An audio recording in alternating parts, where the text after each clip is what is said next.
hey, sip, sip, you owe me. So that's what they out here yelling and screaming or saying. So these women, where do these women get off thinking that you owe them? You know, if you deal with these women, they immediately start saying, well, you know, you owe me. And I was taught that in a fair exchange, there is no robbery, meaning that if I'm giving you my time, or if you're giving me your time and I'm giving you my time. So what makes it robbery? You know, I figure that's a fair exchange. If I'm spending time with you and you spending time with me, well, guess what? We spending time with each other. And, you know, in my being naive after my divorce and being out here in the dating scene or in the dating pool, swimming in the dating pool, I thought it was just the young women that were always, you know, wanting or saying, me, give me, you need to do, you better do, I need this, I need that. But, you know, when I say young, I mean someone under 40. So I typically stay away from women under 40. I try to, you know, I still do, but, you know, I'm finding that it's not only the young women that want or say you need to do, it's the older women too. And when I say older, I mean older than 40, you know, 45, 46. You know, these old women are out here asking for things and expecting, you know, that they'll do something for you dealing with them, you know, and you don't even have to be in a relationship with them. You just have to be communicating with them on a regular basis. And it's like they expect you to do, you know, something for them. You know, where do they get off with that? You know, they want their hair and their nails done, you know, and it's to the thing when women don't even have to know you.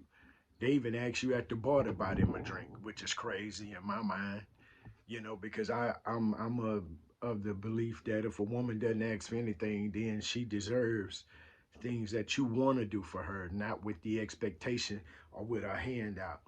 You understand what I'm saying? So, you know, I had a woman one day or one time, a woman that I was dealing with asked me to give her $100 to get her nails done.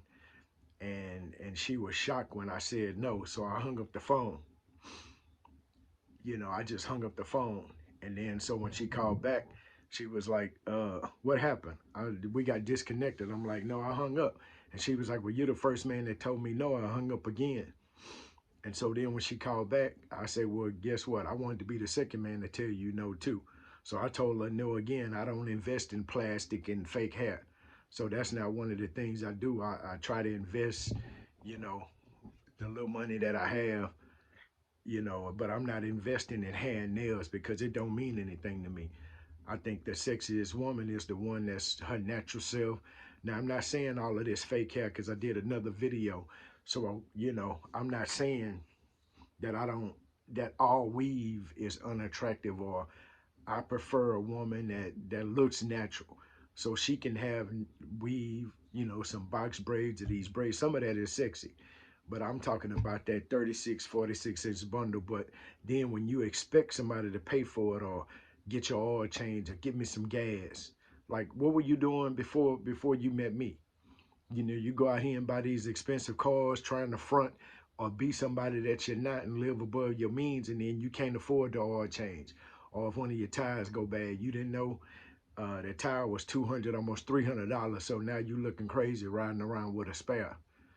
Where do women get off that? You know, y'all need to live within your means for the ones that are out here asking and requiring men or saying that men have to give them something to be in their life or to deal with them. I disagree with that. If I want to do, I'll do. I'm capable of doing, but I only do when I feel like I want to do. And in my mind, the way that I think a woman that doesn't ask for anything is a woman that I would do for her. So I like to hear from the men. I like to hear from the women. What's going on?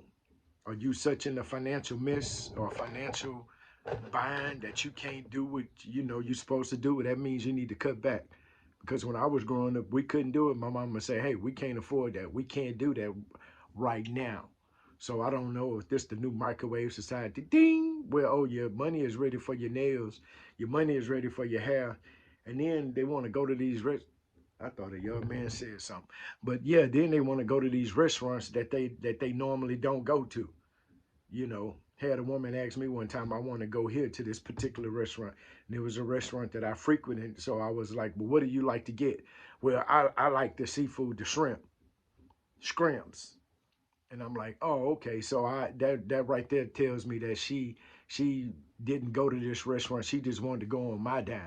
So she thought I was Willie Fufu, like I ordered the Don Fulio when I got scammed down there at Tipsy's. I got Don Julio, sweetheart. Nah, we're not going there. We're going to Taco Tuesday where you can get you a couple of tacos for $1, sweetheart. So I can figure out what's up in here. You know, I see all of this, but I want to know what's in here. So I like to hear from the men. Have you ran across women like this? The women, have you ran across, you know, are you this type of woman? What do you think? You know, because these women, man, they out here in 2024 and 2025. They are out here. I know they in Houston like that. They acting like that. So I don't know about the rest of the country, but I'm assuming that, you know, the women are basically the same all over. So that's the daily sip, sip, sip. I thought a broke woman said something. What? Sip, sip.